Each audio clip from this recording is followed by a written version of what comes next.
Stel jou 'n produkbekendstelling voor wat nie net boei nie, maar ook elke gestelde doelwit bereik. Die geheim: 'n gestruktureerde benadering wat die 5 fases van geleentheidsbestuur gebruik. Kom ons ondersoek hoe dit jou volgende geleentheid kan transformeer. Deur hierdie fases te verstaan en toe te pas, kan jy 'n korporatiewe produkbekendstelling in 'n onvergeetlike ervaring verander.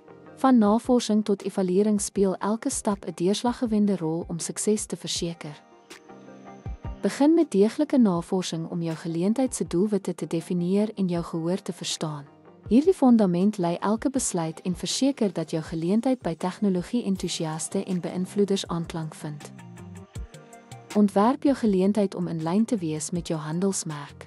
Kies temas, lokale en vermaak wat weerspieël jou identiteit.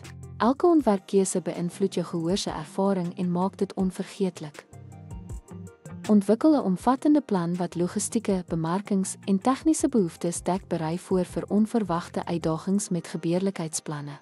Fokus tydens implementering op gaservaring en naatlose uitvoering. Soos die gebeurtenis ontvou, monitor elke detail.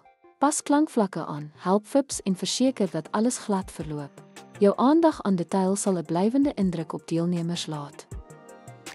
Versamel terugvoer van deelnemers, media en organiseerders om meetsukses. Identifiseer areas vir verbetering aan toekomstige gebeure verbeter. Hierdie evaluering is die sleutel tot die verfyning van jou benadering.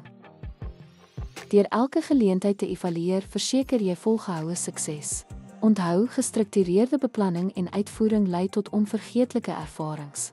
Nou, pas hierdie insigte toe op jou volgende geleentheid en kyk hoe dit floreer.